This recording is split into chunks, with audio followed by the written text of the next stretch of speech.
Hola amigos, bienvenidos una vez más a este canal. Hoy quiero hablar con ustedes de todos los pactos que hizo Yahvé en el documento bíblico. Sí, porque se cree que es uno solo, el pacto que hizo con el pueblo hebreo de la tierra prometida y todo este cuento, pero no es así.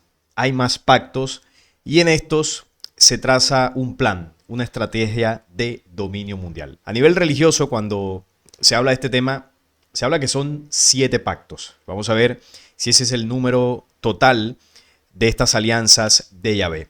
¿Qué es un pacto en la Biblia? Un pacto en la Biblia es un compromiso unilateral hecho por Dios para con el hombre, donde le exige cumplir una serie de requisitos y Dios se compromete con una persona en respuesta a ellos. Es decir, ahí está el acuerdo, ¿no? El pacto, donde ese Dios exige que el hombre cumpla ciertos parámetros y a cambio, pues ese Dios también le da unos beneficios, ¿no? Como, bueno, un contrato que cualquiera pueda hacer, que usted pueda hacer con otra persona, ¿no? Aquí es donde ya se comienza a ver la naturaleza, no tan celestial de este ser del Antiguo Testamento, sino que se muestra como un ser más corpóreo, un ser que parece que hace negocios, ¿no?, con los seres humanos.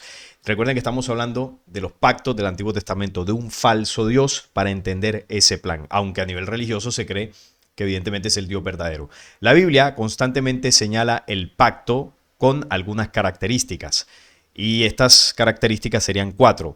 Sería una promesa a cumplir por parte de Dios. Este es uno de los ingredientes de todos estos pactos. Otro punto es que habría una condición que es necesario que se cumpla, sea de parte del hombre o de parte de este Dios. El tercer requisito dentro del pacto es que este puede contener una señal que ratifica o hablaría acerca del pacto. Es decir, que cuando veas una señal en específico, quiere decir que el pacto se está cumpliendo, como por ejemplo en el de Noé, cuando dice que cuando aparezca el arco iris, eso será por señal de mi pacto.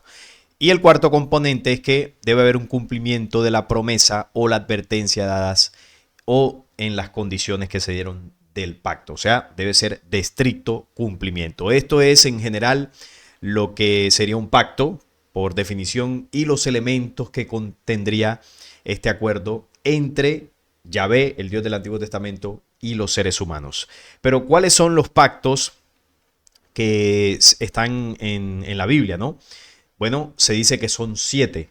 Son 7 principales pactos, aunque Yahvé hacía muchos más dentro del documento. Hay varios momentos donde él, realiza, ¿no?, acuerdos con ciertas personas a cambio de ciertos beneficios o a cambio de castigos. Sin embargo, hay 7 pactos principales. Yahvé era el Dios de los pactos. Y estos pactos son el pacto edénico en el huerto del Edén. También estaría un pacto con Adán, el supuesto primer hombre. Luego estaría el pacto con Noé. Luego vendría el pacto con Abraham, después el pacto con Moisés y el pacto de David. Estos 6 primeros están en el Antiguo Testamento, ya que en el Nuevo Testamento habría uno solo, supuestamente, y sería el nuevo pacto que habría hecho a través de Jesús. Recordemos que se cree a nivel religioso que Jesús es hijo de Yahvé. Por lo tanto, Yahvé envió a su hijo para ratificar o sí, para cambiar las condiciones de los pactos anteriores del Antiguo Testamento y así crear un nuevo pacto que no solamente contenga al pueblo elegido, a la nación de Israel, sino que ya abarque a la humanidad entera, ¿no?, a los gentiles a través de la sangre de Jesucristo, de su supuesto sacrificio. Eso es lo que a nivel religioso se enseña y por eso se saca este listado de 7 pactos. Sin embargo, como lo hemos hablado aquí en varias denuncias, Jesús no está ligado a la figura del Dios del Antiguo Testamento. Todo lo contrario, Jesús se enfocó en denunciar a este ser, a las leyes que entregó y y a todas las prácticas y enseñanzas que el pueblo judío tenía desde hace mucho tiempo. Jesús fue una piedra en el zapato para el legado de este falso Dios. Entonces, no es su hijo, no desciende de este linaje del pueblo elegido de Yahvé y no pertenece a ninguna de estas enseñanzas. Por lo tanto, el pacto de Jesús no entraría, ni siquiera es un pacto de Jesús porque Jesús no hizo ningún pacto. Esto ahora lo vamos a explicar mejor al final, pero este séptimo pacto o alianza no hace parte de las alianzas de Yahvé. no hace parte de las del Antiguo Testamento, y ahora lo vamos a entender mejor. Entonces vamos a ir detallando uno a uno los pactos principales que hizo Jehová para entender ese plan de dominio mundial a través de su pueblo. El primero que tenemos es el pacto edénico en el huerto del Edén, cuando él, bueno, supuestamente crea el planeta Tierra y crea todas las condiciones para la vida. Es un tema que también hablamos aquí, como este Génesis desde el capítulo 1 es una creación falsa, es una manipulación para hacerle creer a la humanidad de que ese es nuestro origen y el origen del planeta Tierra. Es una tradición que, bueno, se fue trasladando en los tiempos y que se trae de la cultura hebrea, pero que a su vez la cultura hebrea la trae de la cultura sumeria, donde se relata la historia de los Anunnaki, dioses extraterrenos que influyeron en esa cultura. Entonces los hebreos toman esa cultura, toman la narrativa del Edén, la acomodan hacia, bueno, lo que sería ya la tradición del pueblo hebreo, y ahí donde meten a su Dios, ¿no? Que su Dios es el que habría hecho todo esto, el Dios Yahvé. Pero bueno, ese video lo pueden buscar cuando hablo del Génesis capítulo 1. Bien, este pacto, que a diferencia del pacto con Adán, es un pacto más general en el que Dios promete vida o muerte según las condiciones dadas en el huerto del Edén. Este pacto contiene la representación de toda la humanidad en las decisiones de la primera pareja del mundo. En este pacto, donde nos encontramos con las promesas de la vida y la muerte y el terrible cumplimiento cuando Adán ignora estas advertencias escuchando la voz de la serpiente en la invitación de su esposa. Entonces, el pacto consiste en que Dios entrega una creación, este supuesto Dios entrega el Edén, entrega el planeta Tierra con todos los animales, todas las condiciones perfectas, y le encomienda al hombre cuidar de esta creación y sujetarse a sus leyes. Ese sería el primer pacto, el primer compromiso entre este supuesto Dios y la humanidad. Es un pacto general, como muy bien aquí lo indica. Bueno, este pacto se rompería en el supuesto pecado original. Y de ahí, bueno, vendrían todas las desgracias de la raza humana. Este estaría ligado al segundo pacto, que sería ya más directo con Adán, cuando, bueno, él le dice a Adán, enseñoréate sobre todas las especies. Es decir, le entrega esa responsabilidad directamente al primer hombre como administrador de esa primera creación. Entonces, el pacto con Adán, tal cual como vemos en las Escrituras, se evidencia por sus características. No obstante, en las Escrituras también vemos una mención explícita de este pacto. En Oseas 6:7 se hace mención a este pacto, cuando dice, pero ellos como Adán han quebrantado el pacto, me han traicionado, dice Yahvé. Fijémonos que allí se habla de que Adán, quebrantando un pacto, y que, bueno, en el contexto de la cita de Oseas se refiere a Israel, que también habría violentado el pacto con Yahvé, Adán también habría faltado, ¿no?, a esa promesa que le hizo su Dios o a esa alianza. Esto claramente nos hace ver que había un pacto presente en el huerto del Edén que fue quebrantado por Adán. Ahí en el huerto del Edén, Yahvé había dado advertencias y promesas, condiciones para la vida y para la muerte, que sería una de las condiciones de ese pacto, y no se cumplieron por causa de la desobediencia de Adán y Eva. Y ahí, bueno, se rompería tanto el pacto del huerto del Edén y el de Adán, el pacto hacia los primeros hombres. Y de ahí en adelante, pues, con todo el pecado original, la humanidad entraría en una decadencia. Estoy diciendo lo que se dice a nivel religioso, ¿no? Por violentar estos pactos, los dos primeros, la humanidad entraría en una decadencia degenerativa. Pero ¿cuál es el plan de Yahvé como falso Dios para que comencemos a entender lo que está detrás de estos pactos? Bueno, el primer pacto tiene que ver con la supuesta creación, el origen del planeta Tierra, bueno, todo lo que conocemos desde el Génesis. Entonces, este pacto que indica está mostrando realmente no una creación, sino una manipulación por parte de los Elohim al planeta Tierra que ya estaba creado. Es decir, cuando los Elohim llegan aquí, ya el planeta Tierra existía, la naturaleza, los animales, y también existía el ser humano. Entonces, ese primer pacto no era para el compromiso de sostener la vida en este lugar. Ese pacto consistía en que ellos se apoderarían de este planeta Tierra y de sus recursos, y así lo hicieron. En eso consistió esa primera etapa del plan. Luego, el pacto con Adán hace referencia no a la creación del hombre, ni el compromiso del hombre con la creación, sino hace referencia a una manipulación genética del código genético original de esta humanidad. En eso consiste el pacto. Entonces, claro, ¿cómo los Elohim iban a lograr obediencia de los seres humanos? Manipulándolos. Porque naturalmente la creación original del hombre, del humano en este planeta Tierra, no obedecía a los intereses de los Elohim, a las barbaries que ellos querían que nosotros hiciéramos.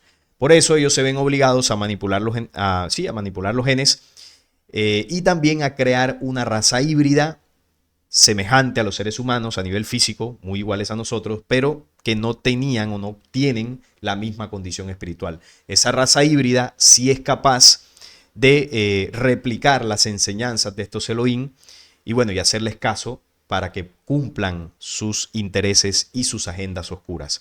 Y a esta raza híbrida le llamaron el pueblo escogido, una raza que mimetizaron en medio de las razas humanas para que bueno, no los identificáramos tan fácilmente, ya que son iguales a nosotros.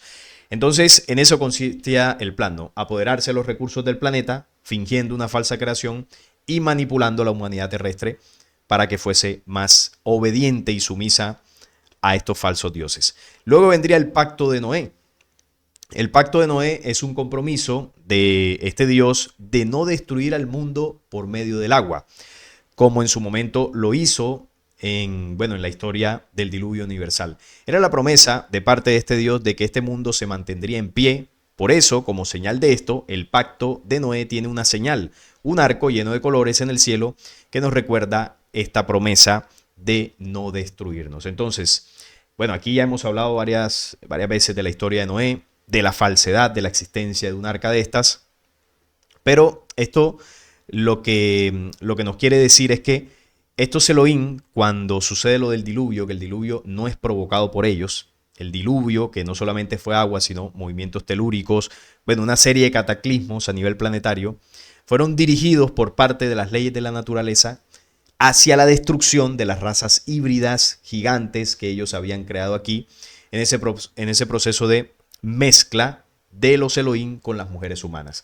De esta unión se dieron unas razas bastante destructivas, bastante hostiles, que estaban poniendo en peligro el desarrollo de la vida en este planeta. Entonces ahí la ley universal interviene, moviendo los cimientos de este planeta para que estas razas sean destruidas casi por completo. Ahí se hizo una limpieza y claro, a partir de ese momento los Elohim retoman nuevamente el poder, pero bajo unas condiciones, que estas condiciones se le conoce como las leyes noágidas, que si no estoy mal son 7 también. De esto hablé también alguna vez en el canal. Y estas leyes noágidas no son lo mismo que las 613 leyes hebreas ni los 10 mandamientos, son otras. Y estas irían dirigidas hacia toda la humanidad. Dentro de estas leyes está el no adorar ídolos, una obediencia y sumisión a Dios absoluta. Son leyes dirigidas a todas las razas por parte de estos Elohim. Ustedes las pueden buscar o pueden buscar el programa donde yo hablé de este tema. Entonces, después del diluvio, ellos lo que hacen es reorganizar su estructura de control global cuando retoman el poder. Es decir, comienzan a crear ahí un nuevo orden, tanto en sus estructuras de poder, un nuevo orden de especies. Es decir, ese mundo prediluviano dejó de existir donde ellos gobernaban directamente en sus templos y en sus pueblos escogidos, ¿no? Estaban ahí estos reptiles directamente gobernando. Ya la reconfiguración mundial tenía que ser diferente. Ya no podían ellos gobernar directamente y además pusieron en esos cargos de poder para dirigir el mundo a sus escogidos, a los descendientes de estos linajes híbridos que aún quedaron con vida, a sus pueblos escogidos. Y a partir de ahí, esa configuración de poder cambió a través de las leyes noágidas. Esto es un tema muy interesante, donde estas leyes, incluso en tiempos actuales, se siguen enseñando por todo el mundo. Y hay una representación que es el arco iris. Pero este arco iris no está enfocado en devolverle a la humanidad las leyes de la vida, sino todo lo contrario. Estas leyes buscan impulsar las leyes de la antivida. No es casualidad que el símbolo del arco iris lo hayan tomado ciertas ideologías de género para destruir precisamente, promoviendo estos procesos antinaturales, destruir el principio de la vida. Y eso es lo que buscan estas leyes noágidas, destruir el principio de la vida hacia los gentiles, como lo ven ellos, ¿no? Hacia el resto de la humanidad, porque esto no aplica para su pueblo elegido. Entonces, claro, ahí con el pacto de Noé, más allá de un pacto de vida, lo que buscaba era retomar el control, reconfigurar el orden que ellos establecieron en ese momento. Y una vez se restableció el orden y retoman el poder, ahí es donde Yahvé elige de entre todos los pueblos y de descendientes, ¿no? Del linaje semítico, porque al final Noé pertenece a este pueblo. Y usted dirá, bueno, pero si no existía Abraham ni las 12 tribus, ¿cómo es que Noé pertenecía a este pueblo? Sí, porque Noé era descendiente del linaje de Caín. Ese linaje que, está ligado a los, a los ancestros de Abraham y a los del pueblo hebreo. Descienden del linaje oscuro de Caín, del linaje de la serpiente. Y Noé hace parte de todo esto. De Noé se desprenden los linajes semíticos de su hijo Sem, y dentro de esos linajes semíticos está Abraham, y a partir de ahí el pueblo de Israel. O sea que estamos hablando primero de la ascendencia, de cómo Yahvé influye en los ancestros de Abraham, y luego elige como tal a Abraham y a partir de él crea un pueblo. Entonces, el cuarto es el pacto de Abraham. Sin duda, entre los pactos que encontramos en Génesis y en todo el Antiguo Testamento, el pacto de Abraham es de vital importancia. Este pacto es dado a Abraham como promesas, con promesas, como la tierra prometida y la descendencia del pueblo elegido. Abraham es el que le promete directamente una tierra y le promete que de él haría una descendencia que Yahvé escogería. Le dijo, yo seré su Dios y ustedes serán mi pueblo. Entonces, aquí se comenzaba a estructurar el plan final de Yahvé. Luego de reconfigurar el mundo, retomando el poder después del diluvio, colocando unas leyes que la humanidad entera debía cumplir, dentro de todos esos pueblos humanos, y donde había también pueblos híbridos, él escoge uno de estos descendientes de los linajes híbridos de la mezcla de los Elohim con las mujeres. Escoge a Abraham en Ur de Caldea, descendiente de semitas. Y él dice, aquí es donde yo voy a escoger dentro de los pueblos humanos a mi propio pueblo. Y voy a escoger una tierra para que a partir de esa tierra y de ese pueblo pueda yo ejecutar el plan de convertirme en el Dios supremo de esta humanidad. Y al futuro, al final del tiempo, poder controlarla por completo. Porque recuerden que habían perdido, ¿no?, poder después del diluvio. Entonces, elige a Abraham, le promete la tierra, el pueblo escogido, y esto es ratificado con juramento, que es aplicado como señal, ¿no? ¿Y la señal cuál era? La circuncisión para ese pueblo. Este pacto es uno de los que es llamado perpetuo y que da sentido a los actos salvíficos, o yo diría más bien a los actos terribles de Yahvé en la historia de este pueblo. Todo lo que pasó a partir de que elige a Abraham, ustedes, los que han leído la Biblia, se habrán dado cuenta, es terrible. Las matanzas, todas las masacres, los abusos contra otros pueblos para darle a este pueblo el dominio de su tierra y supuestamente para protegerlos. Entonces, el pacto de Abraham daría inicio a ese pueblo escogido que gobernaría el mundo. Pero ese pueblo escogido debía tener unas leyes, debía tener unos mandatos para organizarse. Y ahí es donde entra el quinto pacto, que es el pacto de Moisés. El pacto de Moisés es el pacto de las sombras, el pacto que contiene las leyes levíticas de limpieza y purificación y que abraza al mismo tiempo la legislación de Israel y que nos hace ver la necesidad de un nuevo pacto. Al mismo tiempo, este pacto contiene la base para el contraste que, se vería más adelante, supuestamente en el Nuevo Testamento, pero ya lo dijimos al principio, no tiene nada que ver una cosa con la otra. Este es un pacto de forma muy clara que señala que este Dios castigaría el pecado de Israel, si no sigue los mandamientos y las 613 leyes. El pacto de Moisés básicamente consistió en entregarle al pueblo las leyes, las 613 y los 10 mandamientos. ¿Para qué? Para que este pueblo se organizase, para que este pueblo obedeciera a Yahvé, pero bajo una estructura de poder, bajo una religión que se comenzó a establecer en la adoración en el desierto y hacia futuro la planificación de un templo para adorar a esta falsa deidad. A partir del pacto de Moisés se comenzó a cristalizar eso. Luego del pacto de Moisés vendría el sexto y último pacto, de esta falsa deidad, de esta entidad biológica extraterrena, y es el pacto con David. Luego de manipular la tierra con el tema de los recursos en el pacto édemico, luego de manipular la genética humana para establecer un mayor control en el pacto de Adán, luego de establecer unas leyes mundiales para retomar el poder después del diluvio con las leyes noágidas o el pacto de Noé, vendría el pacto de Abraham, donde dentro de los pueblos de la tierra y sobre todo de los linajes híbridos, él elegiría un pueblo de donde, bueno, de su descendencia, él buscaría a través de este pueblo controlar a todas las naciones. Es decir, ese pueblo sería como sus tentáculos repartidos en todo el mundo para lograr ese objetivo. Pero ese pueblo necesitaba una organización, una guía, y ahí es donde entra el pacto de Moisés para entregarles leyes y mandamientos. Y por último, entraría el pacto de David. ¿Y esto en qué consiste?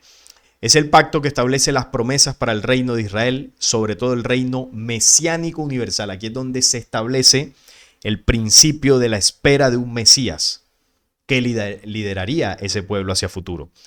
Este pacto, además de ser un pacto con un personaje central de las Escrituras, marca la promesa de un rey eterno y glorioso.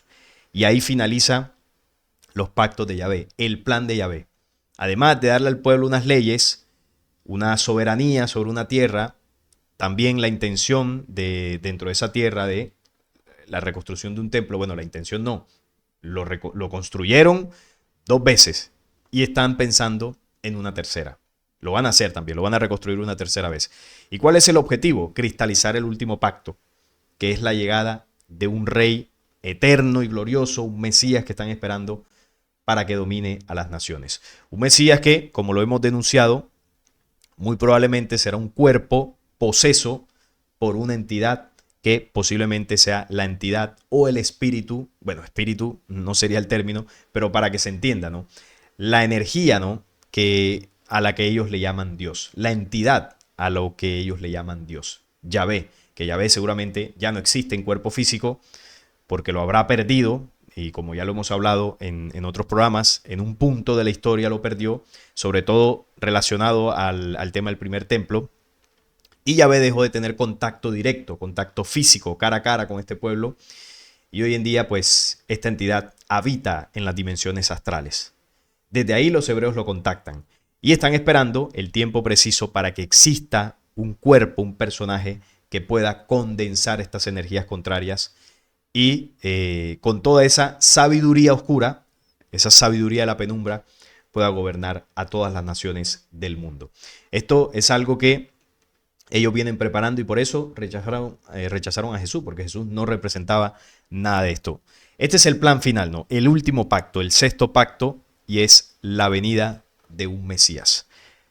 Un hombre que encarne todas esas fuerzas oscuras que representó Yahvé, ¿no? Representó este Elohim, que en un punto tuvo cuerpo, y la intención es volver a tener cuerpo a través de la bestia o del anticristo. Y por último está el séptimo, que es el pacto ligado a Jesús. Religiosamente se dice, pero no es un pacto. El séptimo no pertenece a las alianzas de Yahvé. Jesús no vino a hacer ningún pacto. Todo lo contrario, el mensaje de Jesús vino para enseñarle a los seres humanos que no existen pactos, que no existen pueblos elegidos, que no existe un Dios castigador, que no existen o no deberían existir los sacrificios de sangre. Todo eso lo enseñó Jesús. Jesús abolió las leyes de Moisés.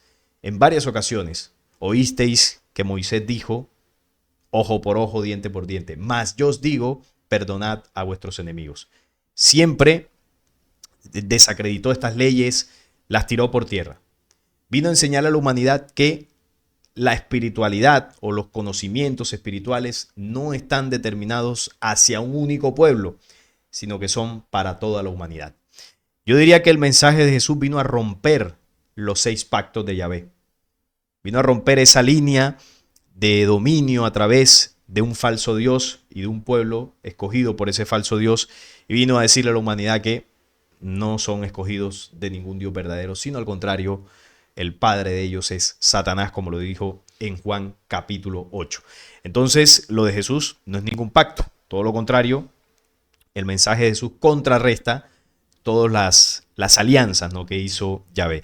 De hecho, cuando investigamos en conocimientos donde, bueno, se enseña por parte de tradiciones el verdadero sentido de lo que sería la primera fuente.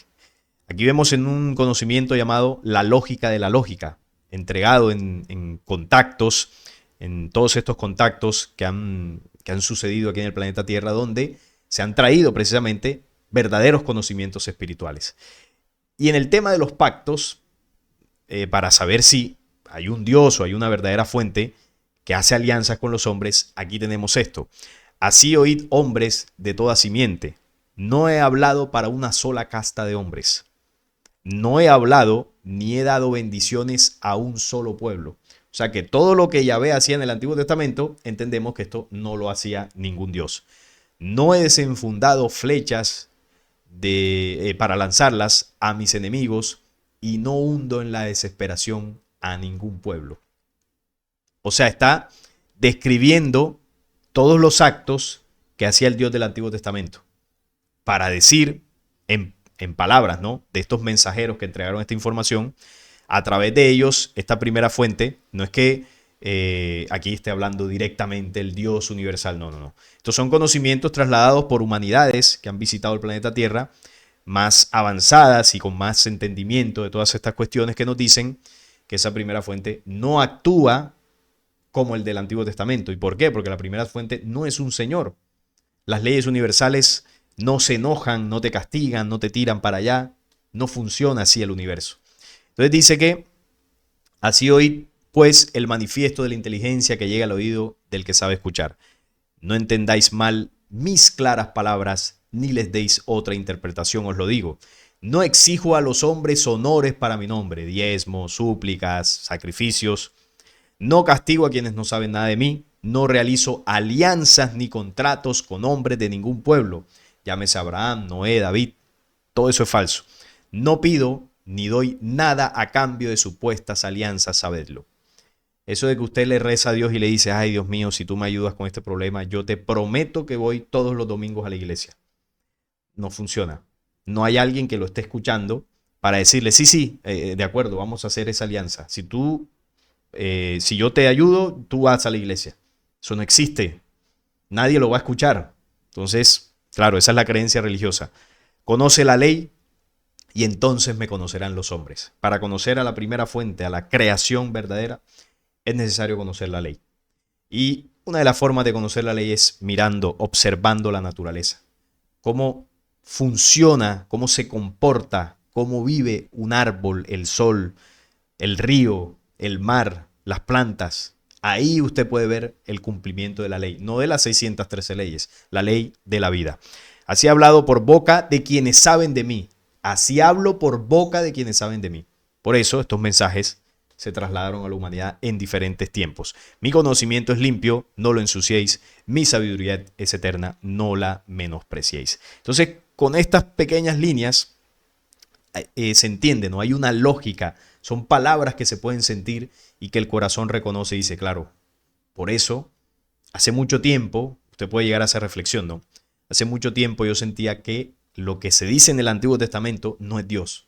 Sin saber de Biblia, sin ser un investigador profundo de estos temas, no, simplemente la lógica de su corazón le decía, esto no es Dios, tiene que haber algo más. Y en estas pequeñas líneas se puede comprender fácilmente. Y se entiende que los que pedían templos, sacrificios, los que hacían alianzas, pactos, eran seres físicos, además venidos de otros mundos, razas extraterrenas de connotación negativa, por supuesto, lo que en varios términos o en uno de ellos se conoce como los Elohim, falsos dioses. Los Elohim son los que hacían los pactos y las alianzas con los seres humanos. Por su parte, la creación no necesita hacer ningún pacto. No va a hacer un acuerdo con usted, no le va a decir, oye, ¿me puedes hacer este favor y yo te bendigo? No, no funciona de esa forma.